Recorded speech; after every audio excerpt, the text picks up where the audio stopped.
omulungi atulaba ku KTV nkwandiza nnyo ate akawungeeza akunaku olwaleero program yaffe The Kingdom Torch n'omulangira Mwanda Frank era nga tuva kusawanya n'ekitundu paka kusawasa n'ekitundu paka sawanya n'ekitundu webale nnyo emirimu gy'osobola okuba nga otusaako engalo gwe anyuse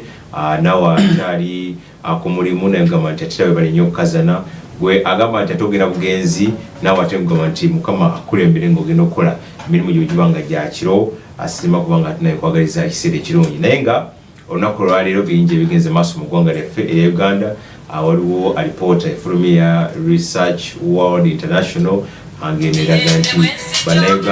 bannayuganda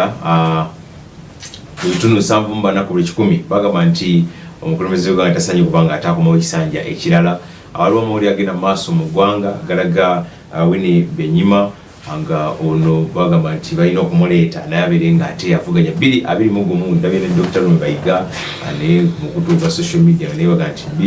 2021 naye yajja okukwata bendera ya DP ebisagala kubanga ate bisusaawo naye nga bityo bitambula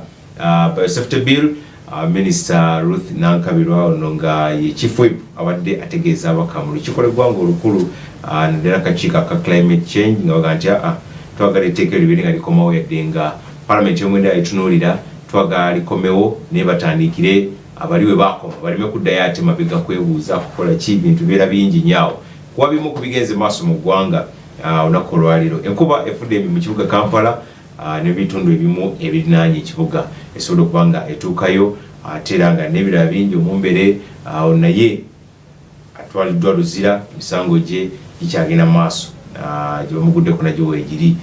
DP Democratic Party ndabira ku mawulire agamu nga galaga nti mukasambiri gwe bagambye nti oyo abagenda ate mu ER addeyo aberenga akiikirira ekibiina kyabwe ekya Democratic Party ojjukira obuvuyo bwaliwo mu kulonda abakulu bano abamu baali bakivuddemu era ogenda okukakana bati nga abalala bo badduse emisinde ne bagenda beetabe mu lukiiko olwa ER n'ebirala bingi ebikoze amawulire manyo birabi mawulire gaffe amalindirire nkwaniriza nnyo bali nnyo okubeera ku mukutu guno ogwa KTV nange Mwanda Frank olunaku olwaleero ni neba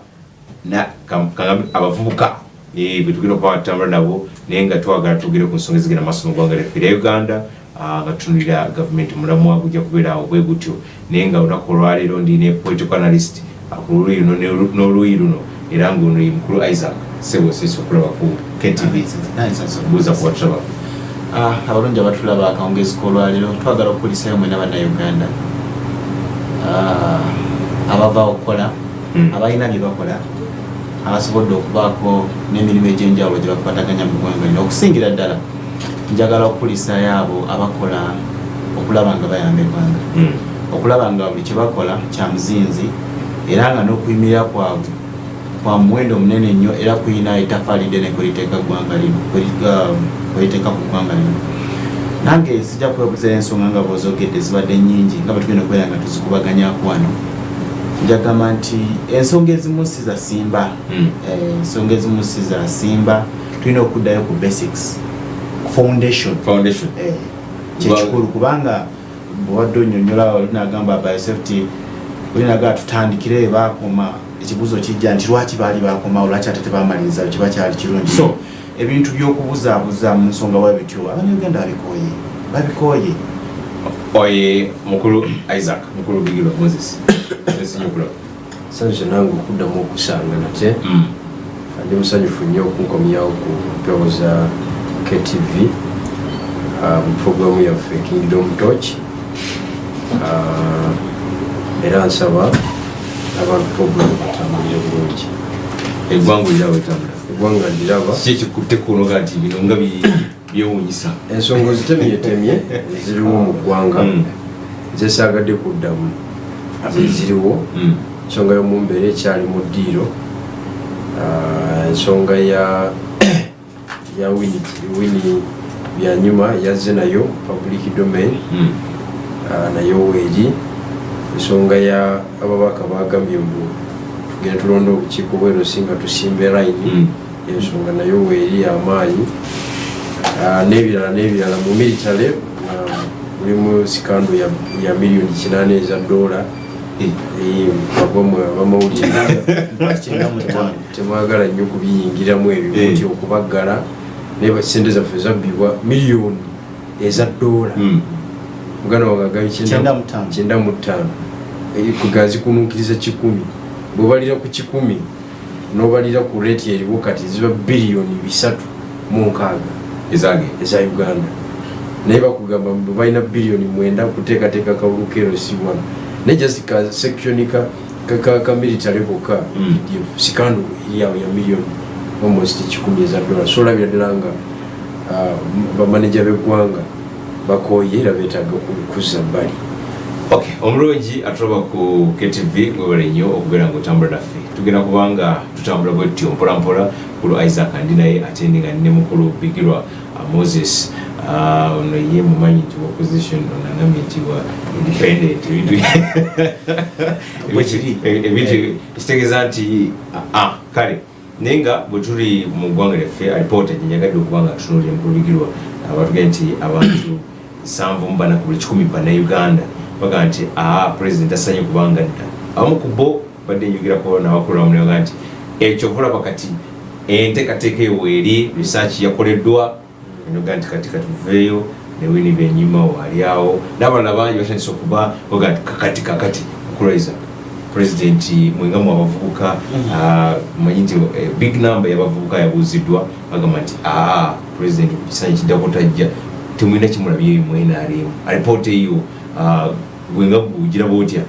percentage eyo gyogedde nze ndowooza ntono 74 ku myaka gyange ng'omuvubuka wetegereza engeri ebintu bijja bitambula mu ggwanga lino ebisanja bibadde nga 3 n'ebisembyeyo 2 bibadde so contentious ebise ngero z'Abaganda zigamba kizibu nnyo ensuula okubeera ku kintu nga zijjawo nnyinyi nga tewali kintu bwe tubeera nga tubadde tujja elections zibadde zijja zibeerawo ezisembyeyo 2 nga ziri so contentious that means eyo percentage ntono nnyo 2 bw'olaba engeri obululu gye butegekebwamu n'engeri abakulembeze gye baleetebwamu n'engeri gye balayizibwa enamba ntono nnyo so sijja kuwakanya nnyo research eyo naye nze ndaba ate ntono nnyo reason being violence yonna gye tusinga okulaba eripresentinga research eyo nti ekintu kyava dda wekirina okubeera kati bakikuumisa oli kyayinza okugamba nti kyonna kyekiri kintu kirina okubeerawo so nze nja ng'omuvubuka ngamba nti ekintu kino kyava dda ku mulamwa ensonga okulembeze bwa NRM bwava dda ku mulamwa engeri gye bakutemu eggwanga emyaka egyasooka bajja ne bagamba nti bajja kununula naye kati bw'ogenda ne weetegereza incident si zonna ezaaliwo ku gavumenti ezivuddeko emabega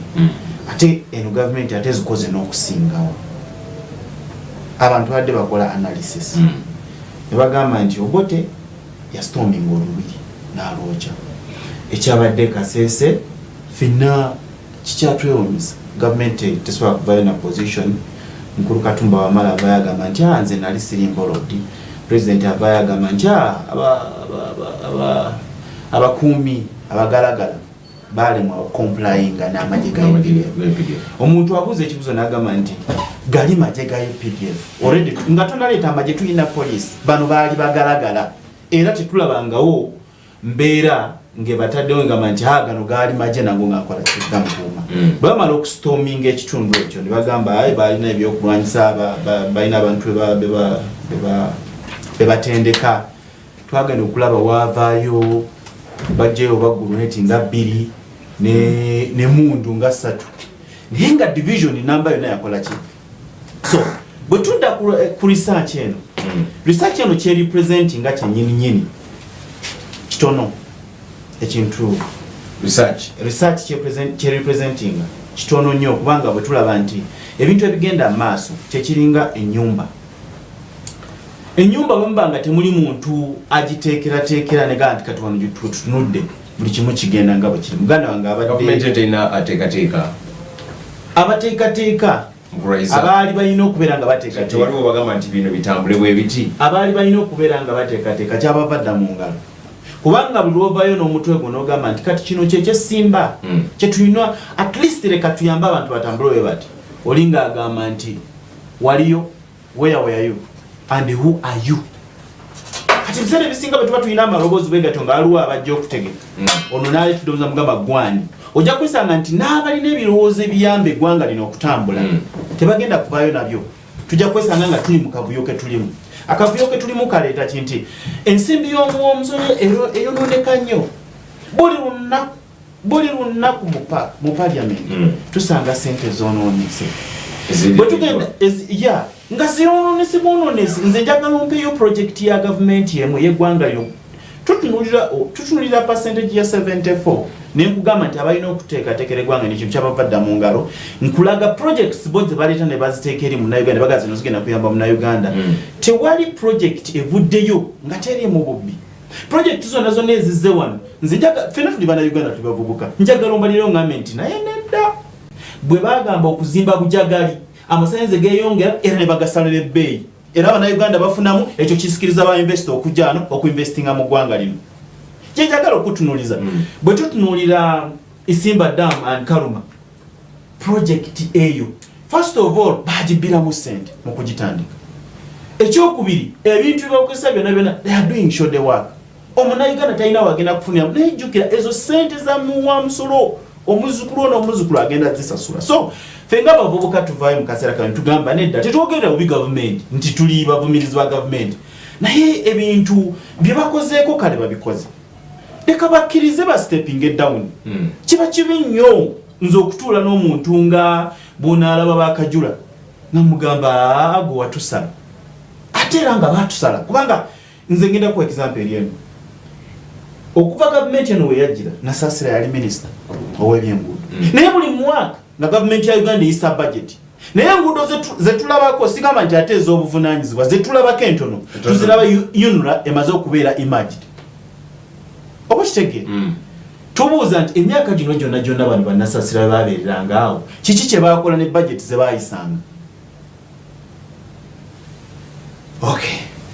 ekyo kyekisooka ekyokulala genda otunuulye programs ze baleeta hano mu kibuga for instance bagaba sente z'abavubuka bagamba baleeta sente z'abavubuka ezo zaleeta akavuyo kanene nnyo wano mu kibuga Kampala naguno gwaka kasooka nga President Museveni ajja ne programs mu cabinet o mu government ye sirabangayo project yonna eri successful eri bannayuganda nze ndi muvubuka mbadde mu ggwanga lino ebintu byonna bitambula tubiraba bwe tutuuka ku kiseera kino nga twali tufunyeyo entandikwa aba ne babawa ensigo nads nga bagamba nti kati esingira abantu bafa enjala nga tulina programs nga ze bayita zi nads entandikwa ani afuulingaani oli munnayuganda bwe banjogera ebitaliyo nze njagala tuwe testimony vaayo tuwe research government no abantu bawano okusinziira ku mwaka 2009 n'okutuuka 12 income yali bweti naye kati eri bweti era contribution yaabwe tugiraba ku national income eyinza okuba tebadde ku national income naye nga bwe tudda mu byobulamu n'ebyembeera z'abantu abantu beeyo baatereera nze bw'oba okiina mugamba ebyoyogera bya bufuzi era gwe tuyagala gavumenti muvumirira gavumenti nze njagala nnyo okubeera positive mu nsonga bwe ziti tweseze mukulu Isaac omulungi atusoba ku KTV nyongera okwebaza okutambula naffe mukulu Isaac olunaku olwaleero tulaba obuzibu mbadde njaga kugamba nti obuzibu mu bulaba wammwe kuba ogambye nti tewaliwo ateekerateekera olunaku olwaleero lipoota egambye nti twagala nkyuka bannayuganda nsanvu balabaga nti pulezidenti takomawo tulaba nga mukulu abamu ku bavuddeyo kuli ne Winnie Byanyima nga nti kati mwavuuka muli wa weeraba wanga Winnie yazze tugende n'ekipya amazima agali nti kino ekibuuzo kyaleetera abantu bangi nnyo okuva mu cabinet ya President Museveni mu cabinet ya President Museveni succession plan lwaki nkyogera bwe nti we twogerera wano twebaza President Museveni yalwa olutalo najjawa naye ate yandibadde ebisanja bibiri emabega yandibadde ya stepping down okuyamba eggwanga lino litambule oba okitegeera kati tutuuse mu kiseera n'abantu abalina capacity nga balina basobodde okukola balina ebintu bye bakoze bw'obaleeta mu kigenda maaso wano mu ggwanga Uganda olw'okuba abantu balina endowooza ez'enjawulo kiyinza obutatukolera bulungi. Kati okuteesa kwange kuli nti eggwanga kana akatubagiro k'ebyobufuzi ketandise okufuna kati succession plan weeri ereeteddwa gavumenti eno eri mu buyinza eyagaana omukagawa efuna exit kati akavuyo kagenda kubeera kangi nnyo n'abantu abalina obusobozi tugenda kutandika obubakiikinga nga tutegeera nga tumanyi byabufuzi leka tutunule ku bintu byanyuma alina capacity yasoma ebitabo aweereza eggwanga lino ne international community agiweereza. I don't have a problem with it. Naye kati waliwo obuzibu nti waliwo ba political players, seasonal political players abadde wano nga ba struggling for this. Amaloboozi gavuddeyo nga gagamba nti awo tugenda okulabira omutima gwa Besigye oba ana steppinga down Besigye omukyala akole ki ne bwagamba nti agenda ku steppinga down tuyina issue ya tribe. Why is it that again the leadership of this country is going that side? Chenjagala okulaga nti kigenda ku developing a lot of momentum. Naye nga lwaki abantu bano bonna twandibakozeseza okuzimba eggwanga lino naye olw'okuba tulina ekizibu wano waggulu kyekigenda okuleeta problemu eno wansi era kigenda tutwalira ebbanga ddene bwe tuba nga tuzze wansi awo okutunulira ensonga eyo okubeera nga tufuna eggwanga eriteredde. Waliwo abantu abadde mu ggwanga lino nga bagamba nedda eno luno oluuyi lutukulembedde bubi newankubadde twasuubira nti okununulwa kugenda kuva sides eyo bajja kujja bateeka ebintu mu nkola naye tekizze. So kati opinion yange gamba nti olw'okuba tulina ekizibu wano waggulu wano wansi tugenda kufuna obuzibu bunene nnyo nga ffe abavubuka. Ekisooka kya byonna abavubuka mu ggwanga lino tewali abategese. Nze njagala mpeeyo programu emu amawanga gano ge tutunuulira agamu nga tetugenzeeko nawabweru gayina entegeka z'abavubuka nga bamanya ne bagamba nti no kati bwekiba kitegeeza mu department or institution oba mu kati bwe tugenda mu byobulimi twetaaga baani okusinziira ku ggwanga nga bwe liyimiridde ne bye tusobola okukola twetaaga baki eggwanga ne lya-identifying abantu abo ne liba preparing ne libaleeta nga temuli byabufuzi temuli kusosola. Naye wano twesanga nti programu zonna zonna bwe ziba zizze wano ensonga lwaki tezikoleddwa bulungi ne zituwa result. It is because oteekawo muganda wo mwannyoko mwana wange olw'okuba nze director. So ekyo ne kitta buli kintu ate nga tulina abantu bangi nnyo abalina potential wansi naye olw'okuba tebayambiddwa kufuna ngeri gye babaleeta on board tusanze nga tutandise bafiirwa. Lwaki tubafiirwa? Olw'embeera gye balimu obwavu bungi tebalina kyakulya kati gojja bakozesa olw'ebyobufuzi oba ebyo byoyagala bakubire mudomo wesange nga okoze eki ogenze bwoti naye nga bw'otunulira percentage gye tulina wano batugamba nti 83% abavubuka tebalina mirimu. 83 kati eryo eggwanga yosuubira nti gwogamba nti 20 from 2016 to 2021 ogenda etwala middle income stage ani akulimba failure to have the basics oba weerimba na bwerimbi. Okay, mukulu Isaac twezege omulungi atusaba mukulu Bigiro president wakola bwati twini avuka muliwa okutwaliza mukulu agayitayira mutawaana na Winifred sijja kwawukana nnyo ne muganda wange ntematima gyatemyetemyemu wabula njala kusooka ku ripooti eyo nga bwogambye egambye nti savumbana president takomawo. Ekikulu kiri nti mu Uganda ekisanja kiri kye tumazeeko ekya 2016 wabaddewo weebusi ez'enjawulo ku lukalu lwa Afirika. Abawarabu bangi bafunye enkyukakyuka abamu ne bafuna enkyukakyuka nakati tebana bakustabilizinga olw'abakulembeze baabwe abaali baluddeko ennyo ate babanga envaako gye bavaako yali yakusika muguwa. Mu kikwekweto ekyo Gaddafi teyawona, Mubaraka teyawona, eyali e Tunisia teyawona. Tuba tukyali awo ne mu West Africa ne wabaayo ataawona Mwami Kampaire mu 2014 period ya myaka 5 gavumenti nga 6 zaagwa naye nga zigwira mu kikwekweto kyagamba nti oluddeko. Wetwogerera wano weevu eriwo yakalulu wetwogerera wano akalulu kakubye buli nkambi Alhaji Yahaya Jama owe Gambia kamukuba nakwata n'essimu nga yagala okukola ebyekimerika nakubire yamuwangula namugasebo yoga owe Ghana teyawonye kamukubye kati owe Gambia nakola ka tactical withdraw naga nali setegereza bulungi omusajja njagala kuddamu kategeka bupya nga katekeddwa abantu abatya Katonda yekulubeseza nnyo mu bintu bya Katonda naye tiimu eyabagundiivu ku lukalu lwa Afrika emulumbye mugaito mala biseera waayo obuyinza kakati ezo foreign factors ezo zinfluencinga nnyo ku muntu nga President Museveni wano mu Uganda kubanga abantu bagamba olaba egundi kyabadde olaba negundi kyabadde negindi kyabadde nedda ne wano kikola kisoboka kati bu researcher yenna bwagenda ku ground olwaleero ateeka okufuna amaloboozi ago agagamba nti no akoze eki aluddeko era nange negata ku muganda wange bwagambye nti 74% batono kuba nze tebantuuseeko nze tebantuuseeko ekiwulidde 74% ku bwetaavu bw'enkyukakyuka eri mu ggwanga batono yali badde 80 oba 85% kuba waliwo 15% nga mulimu abatasalawo ne mubeeramu abadde bamulya mu ngalo ekiwulidde kubanga alina abamulya mu ngalo bangi nabo tusobola kubakola ki butababala so mu mbeera efaanagana bwaitu nekibanga question etandise momentum etandise okulinnya kubanga omusajja alina emyaka 72 2019 mu Gwomunaana ajja kuba 75 okiwulidde kakati research wamwe oba bwekiri ne bwomugogolinga ekyangu nnyo abaana birthdays bamukolera mu State House akulaga nti yazaalibwa 15 Gwomunaana 1994 okiwulidde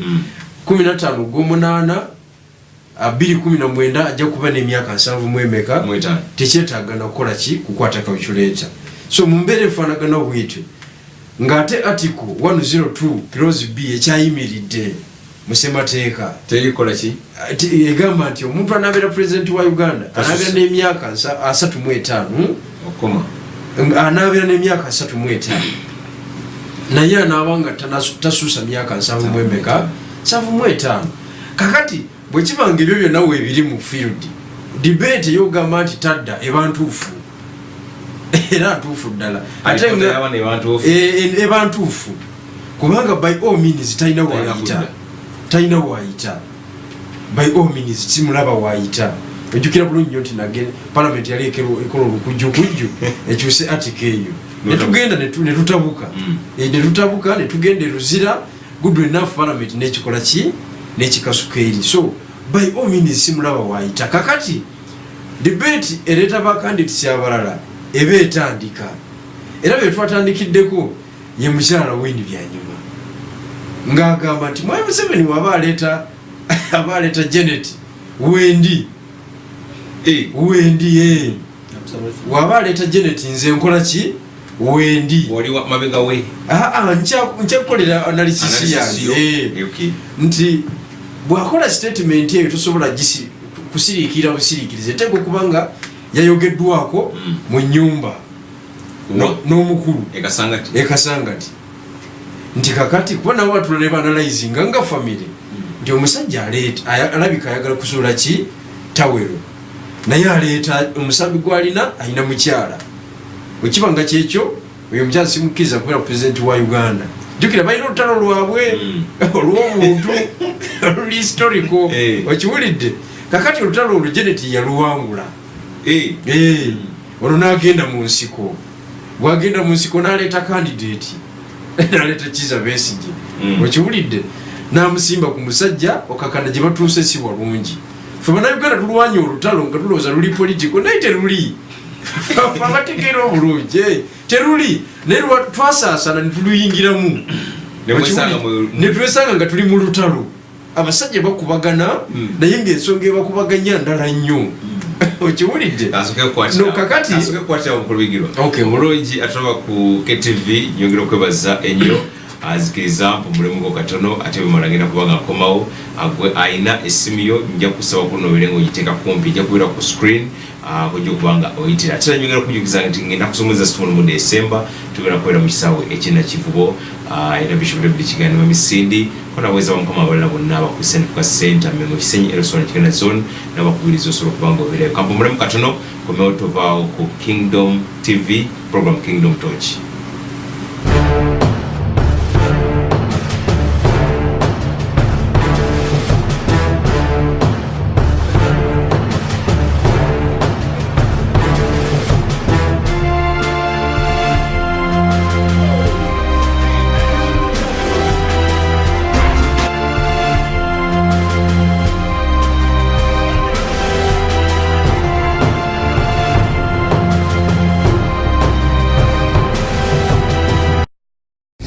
ng'omwana bw'azaalibwa n'agunjulwa n'avaamu omusajja enjasa biggo ne TVO Kingdom TV yeeyubudde era nga kati tuyitibwa KTV ojja sigala ng'onyumirwa pulogulaamu zo ennyuvu n'empya nnyingi zetwongeddemu era ng'emikutu gyaffe ku Star Times ne ku Go TV tegikyuse. KTV, building a kingdom focused generation.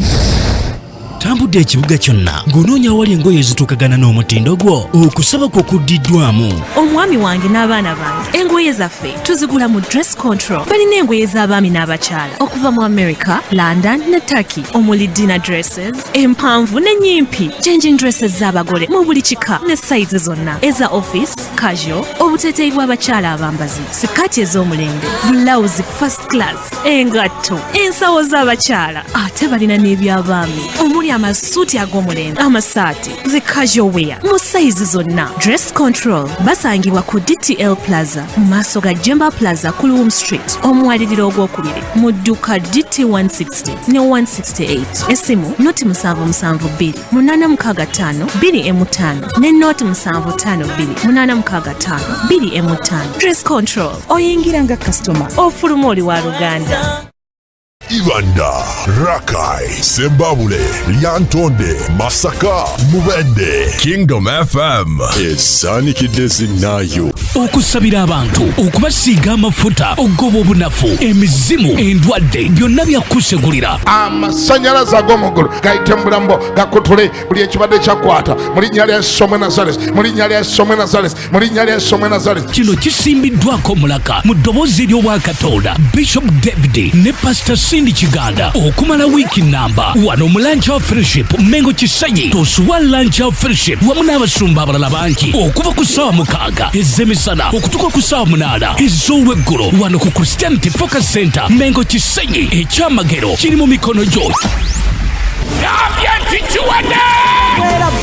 onaalagulira wamu nabo 217 banagagawala banabireeta obireeta amaanyi ga Katonda gakuwamba ensi yakusanyuka ebyalo byakukuŋŋaanira mu kisaawe kimu na Kivubo Stadium nga 3 mu December Kanyanjula olugoba oluteebi Bishop David ne Pastor Cindy Kiganda, Bishop Michael Chaze, Bishop Jojo Dochi, Bishop Richard Lutwama, Apostle Michael Kimuri, Apostle Salongo Ntare, Pastor Patrick Mwebe, Pastor Rebecca Majwega, abayimbi bonna gye bali tuva ku makya paka ku makya n'alagula 217 okuyingira nusu 15 jangu tusabe mu kisaawe na Kivubo nga 3 December National Prayer Day. This week on KTV. Embeera nyingi ezinyigiriza obulamu n'owulira ng'ozitowereddwa n'onoonya okubeerwa ne kubulwa naye Mukama awulidde okusaba kwo. KTV awamu ne Kingdom FM tukuleetedde program akutwala ekiro mwe tugenda okusaba wamu naawe okuva ku Sunday paka ku Friday okuva ku ssaawa 6 ez'ekiro paka ssaawa 9 ez'ekiro naawe ofune obujulizi tosubwa. You are watching KTV.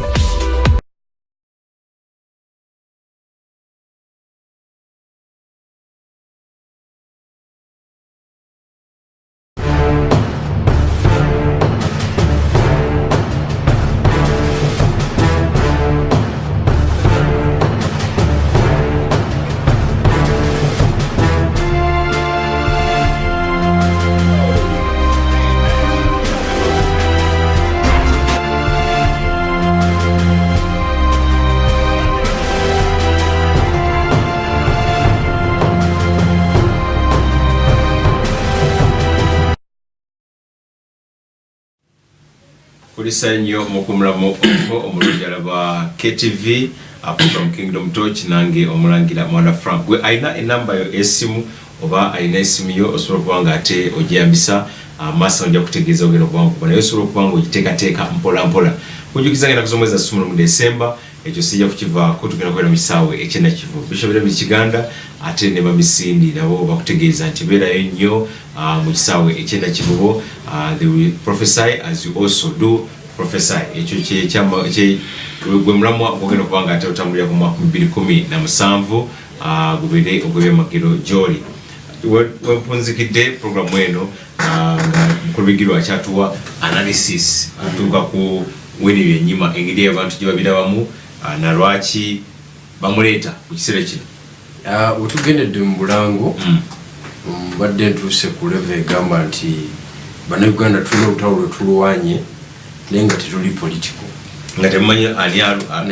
alubateekamu naye nga ebyobufuzi byalwambala ne tuluwana bangi nnyo ne bagenda mu parliament ne babeera ba beneficiary mu lutalo olwo bangi nnyo ne bawangula ebifo ebyenjawulo kakati Wini byanyuma waviriddeyo okwogera ekigambo ekyo nga factors ku ground tezikyamufavoringa however credentials zonna zirina mu mpapula ali excellent kubanga ye mukyala yeka gwe tulina ingini ye yasoma ebyennyonyi tetulinawo omulala mu Uganda exposure agirina both locally ne internationally contact yazirina okiwulidde naye okusinziira ku mbeera eriwo abawestern bona kibalina okumanya nti emyaka gye balifuze omuntu ogwo agibafukiddemu ekibaleme kumala biseera bonna buli yavuba eruweera ateekwa buteekwa kumanya oba waliyo nga Kadogo oba waliyo nga oli komanda oba wali mudumizi ku level ki mukulu jeno omuvaako naye mukulu jeno ate mukulu jeno yesimbawo tetumanya jeri yayinza naye ayina byapanga ebirala kyogana yali akugambye ko nti njagala bwa president ekitegeeza naye yagenderaawo alindako ati nze nkuwa ekifaananyi ekinene naye yagenderaawo ayinza okuleeta enkyukakyuka naye natabeera ku mwanjo naga bigirwa kitulemu nze kantipimire mabega so kyembadde kugamba nti baleme kumala biseera oba ani ayambadde emyaka gyabwe gyonna President Museveni agitutte emyaka 3 wetunatuuka 2021 ajja kuba afuze emyaka 3 mwegi mwina wani mu opposition kakati mu opposition yani gwe tulina ekyo kakituukeko nkiddamu kwa mu kibiina ky'omuova ndabe Dr. Mabega atadde ku page ya Facebook nenga katika nkubulira yaterevo giveeko kati obuzibu bwobeeramu bwe bukuwa solution kijje weetaaga okola ki okubuvaamu kati olwaleero olutalo lwe tuliko tulwanyisa nakyemalira omuntu agenda okutekinga extraordinary risk okiwulidde n'abiitinga nakyemalira na breakinga empire ye yagenda okuimajinga abeere president wa Uganda tobala Besigye tobala sijui muntu tobala biki abo bonna balemeddwa okutekinga extraordinary risk kati omuntu anategula omusajja yagenda okukwata era mu kiseera kino kye tulimu olwaleero saagala osonge ku muntu yenna tomala biseera awo obala kifu omuntu agenda okuorganizinga bana Uganda agenda okureadinga mood of the population report etulaga nti bana Uganda bana nti president takomawo ekibuzo kibeerawo ani ajja anti kakati n'enkyayinza okugwa omuntu agenda okureadinga 74% gy'otugambye agenda ogisoma obulungi esoma kalulu tesoma kalulu yagenda okukwata ekintu bwana gisoma nti esoma kalulu n'aleeta ebirungo mu kalulu aja kikwata tamulamba na Uganda tulaba Kano Besigye tulaba Mugisha Muntu tulabawo abantu babasunga ku political party leaders abali awo babasunga ku babuganyiza tuina Dr. Bedwanika babadde mu kalulu awo kati nze koyogera naye nze ndowooza byabufuzi ne baka byabufuzi okiwulidde wasina akaduuka konna mu kibuga nti kaakano nze ndi full time politician nkuwa analysis nti okusinzira engenda ya Museveni yegenda okulitamininga ani addako engenda ye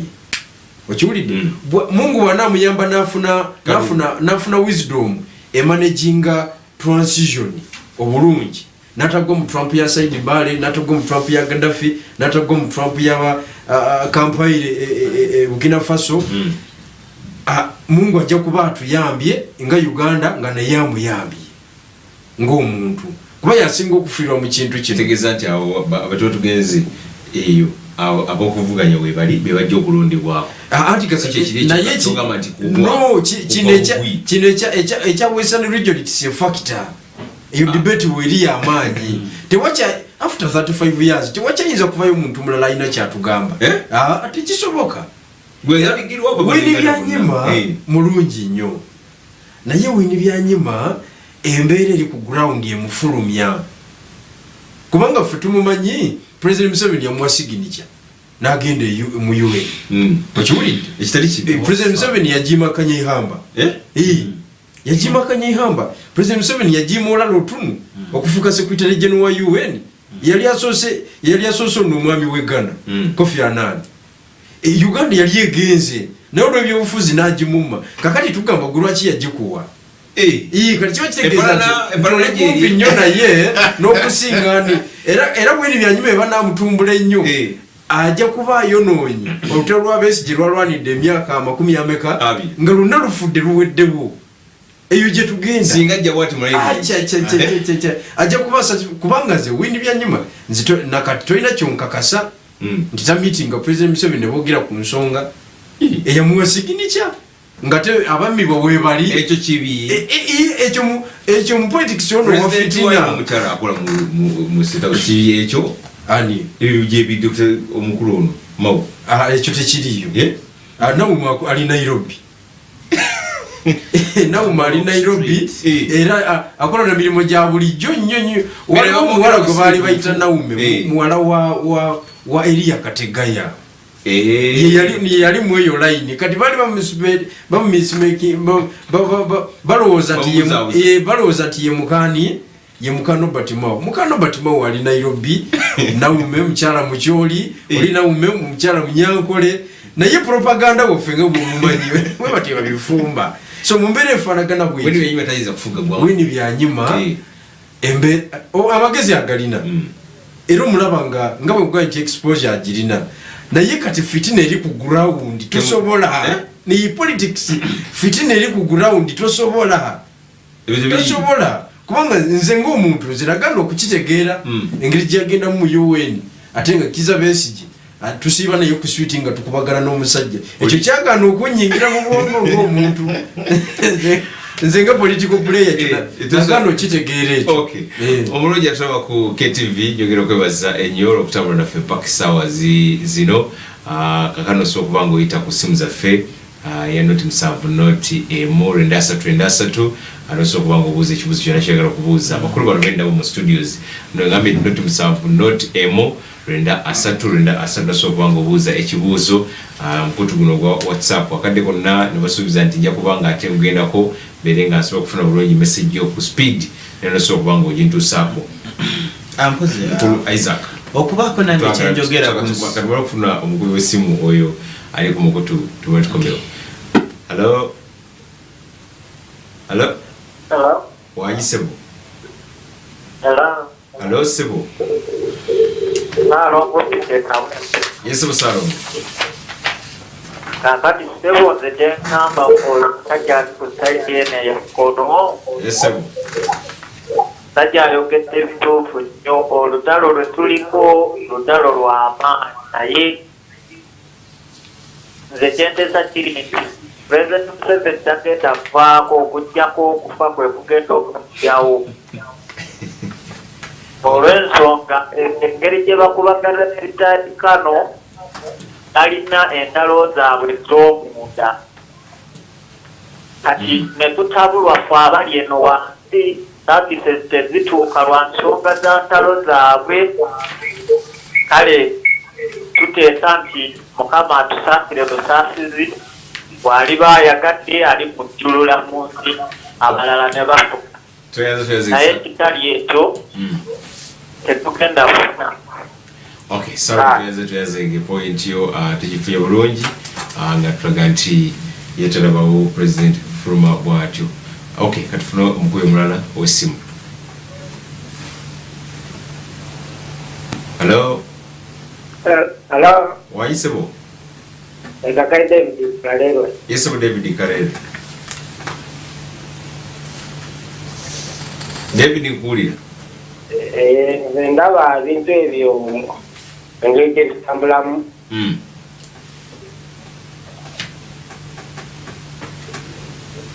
Pulezidenti Museveni ye tasobola kuva ku ntebe.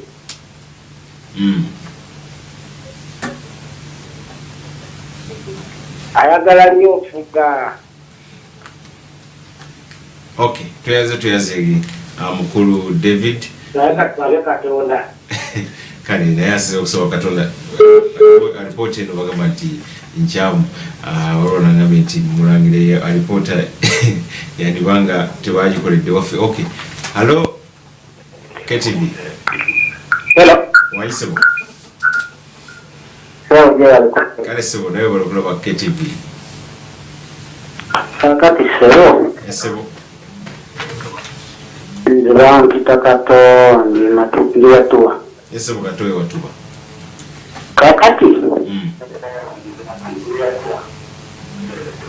Kakati ekintu ekiriwo nze mutuufu ekintu kyensinga okulaba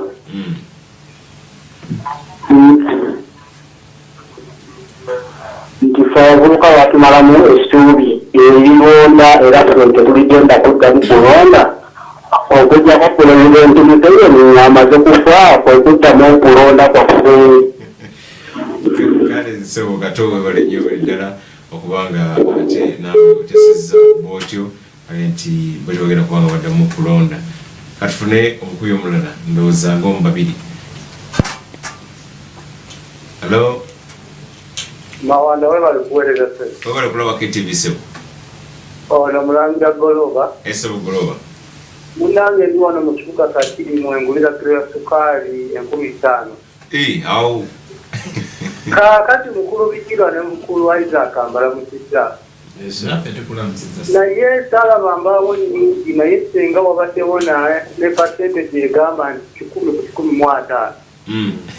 Uno omusajja Mawanda atwesibako bwesibi kubanga bw'otunuulira abavubuka naddala baakozesebwa mu biseera by'okulonda nabagamba mwambala tishati za yero at the end waliwo agenda okubafunira emirimu. Kaakati sebo bali ku kyalo bataayaaya naye nga baabakozesa bo ne baggusa ekintu kyabwe. N'olwekyo ne bwe Mukama yekka yayina otubbulula naye ffe ng'abantu ate ffe tetuli bannansiko tulina kusaba Mukama okutuusa Mukama bw'alijjulula gavumenti eno alumirirwa gavumenti n'ajja. Mawanda yogedde katono ku kyawini lya nnyima naye bannange ffe Abaganda twakolimirwa. Mawanda bw'ovaayo ne weesimbawo bakiraba bulabi. N'olwekyo ffe Abaganda naffe baneetube oluguudo lw'e Masaka tulukoonye. Kale sebo. Mukulu Isaac ne mukulu Bikirwa mbalamukiza. Kale sebo nnyo okubeera ku KTV. Subira nti abo betusobola okuba nga tutambulako nabo okay. Tufuneyo omuyeka. Katufune omuyeka. Sebo. Wayisebo? Babita Pagan Moses. Yeso Moses. Nashinzide wa Chisekeno. Yesebo. Leye nyaga mwana wechiri bwingoyo. Tifengile wa Chisekeno jibadu yuzamu. Ebipalu kwa sasara zoka. Okay. Nchisa yange sebo. Okay, wewe ni nyewe tena. Abantu chimeti bosenyo. Okay, tuyenze abakubye abasimu amubali nyo kubera ku KTV mujja kunzigiza ezenyo kutwala zokka. Mukulu Isaac abantu bawulidde abatale ku nsonga eyo nenga sinagituukako nzire kwali mabeka katono muganda bwe yabadde akomeza ensonga. Mukulu Bikirwa alambuludde bulungi ensonga zino naye ombuze ekibuuzo nti ani gwe mulina ani gwe balina nabadde ntandika ensonga gyalamuonyeko nengamba nti olwokuba tulina ekizibu wano waggulu ekirina interests kati kyaleeta n'abantu bonna bonna abalina obusobozi okulaba nti bamukulu bejirwa oba mmwe temulina busobozi kutwala ggwanga lino mu maaso. Njagala okubiriza bannayuganda nti eggwanga lino lirimu abantu abasobola oditwala mu maaso ate obulungi ennyo kubanga yes President Museveni constitution nga bwegamba nyinza okukkiriza nti yes yalondebwa naye ayina abantu bakola nabo ate era abamuwabula so mwaba abamuwabula mwaba batula mu ggwanga lino tufunye reports ez'enjawulo nga zikolebwa abantu ab'enjawulo era nga basobola okutula ne bateeseza eggwanga lino. Waliwo okuteesa nti leka tufune okuteesa okwawamu tutuule eggwanga lino tulireke litambule naye olw'okuba bano abalina ebigendererwa eby'enjawulo balaba nga bano ab'emaagi nga tebajja basobola balina obwongo obungi okusinga ku bwabwe ne bagamba no ekyo tekijja kubeerawo era kyova olaba nga muteesaganya eziteerawo okubeerawo ennyingi ennyo mu byobufuzi okulaba nti enso kati ggwanga nga bwe liyimiridde tuyambye tutya abantu okugenda mu maaso. Nga ngenda ku nsonga y'abakubi b'amasimu bonna bakijjayo bulungi tewali muntu akubye essimu kuno abo bonna bannayuganda tebabadde mu kifo kimu nti mwabategese nga ripooti gwe gyotuleetedde wano ya 74 mwabategese era ne mbagamba bino bibina okwogera bano bonna bantu banjawulo bakola mirimu gyanjawulo naye ndowooza eddoboozi lyabwe oliwulira bwe tujja ku mpewo zino nga tuzze okwogera ku nsonga nga zino tuba tetuze kuvumirira naye wabaawo ekizibu ekinene so eggwanga nga terinagenda mu mbeera ekyasinze okubeera embi ng'amawanga amalala ge tulabye n'alisabye abakulembeze bonna manyi balaba bawulira batwale ebirowoozo by'abantu bano batuule wansi beekuba emitima eggwanga lino litambule. Mukulu Bijirwa ekibuzo ky'omubuuzizza nkubuulira muganda wange Mawanda n'abatulaba ku TV kuno mu ggwanga lino naffe tusobola tetuliwo nti oba tuli mu kwekuba mu maaso g'abantu naye tusobola okutwala eggwanga lino maaso. Nsonga ki muganda wange Bijirwa nga atudde wali n'entula n'otula ninga n'enedda bwe tuyisa ssente zino biliyoni 15 wano bantu bagenda kusigala tebalina ne tulitegekera bulungi ne tugamba kino tujja kutambula kino tujja kukola bwe kiti kiina buzibu kyekyo eggwanga abantu tebalyetika ku mutwe. President Museveni tatwetise ku mutwe nti fena no aliwo yebase eggwanga ligenda maaso olunaku nga lwakedde bano abantu bonna obutakanya buno ne bava ne bamirira ku luguudo President Museveni tasobola kusigalawo era tubabaza Katonda nti eggwanga lino twafunamu kati abantu bafunamu ku ddiini abantu batya Katonda naye singa kiringa amawanga amalala Abannakenya ano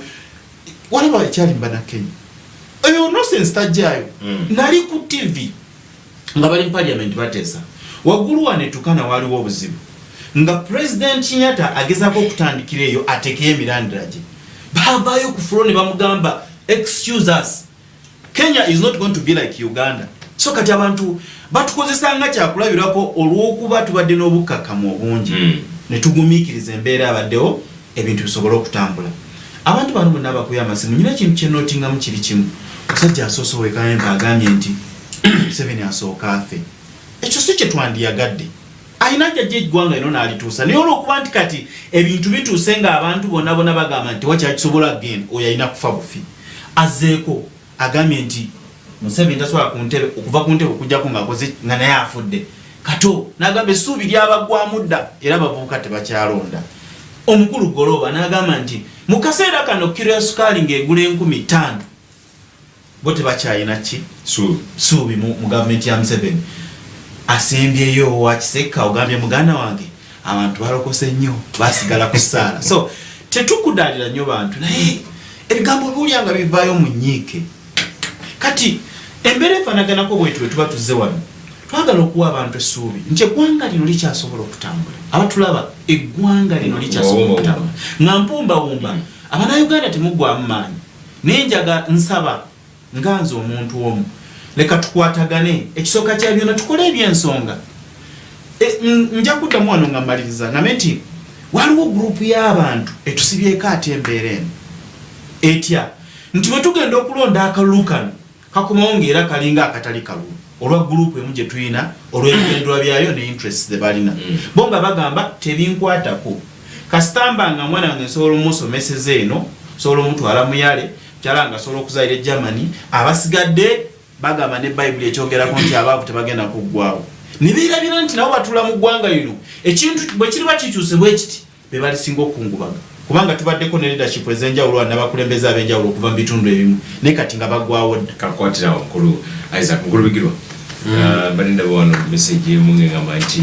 batubuuliza bakulu abo nti abavubuka ba Jobless Brotherhood babeera baavu ote babeera baavu ekibuzo batu beewuunya bagula bizino zonna ntalo ezo zonna nnumba strategy babeera baavu abo babaga nti balina mirimu message babajjayo message y'abavubuka abatalinamu sente noti necessarily nti nabo tebalina ekitambula bannayuganda Jobless naye basobola okubako nekibagula Jobless kwegamba abavubuka abasinga tebalina mirimu nga nange mwendi okiwulidde nga nange mwendi naye bamu nayinza okutambuza naye olabirawo ng'obudde buzibye olunaku luzibye era abantu mu Kampala abantu 85 ku buli 100 bawangalira mu mpaayo omutwalo donation omutwalo omuganda wange nzire ku kyalo woba ovuga emmotoka osaba mutwalo woba oli wa takisi 2 okiwulidde kakati nga mpumba mu budakiika obutono ennyo eggwanga abantu balina obukyayi munda kiriza obagana abantu balina obukyayi munda era obukyayi buno nabulabiddemu okufa kwa yali director w'ebikwekwe director of physical planning mu KCC agaba yafudde accident moroka yamukubi naye nagenza okutunulira social media kyegamba nga abantu baselebratinga nagenza okukola mu cross examination ku street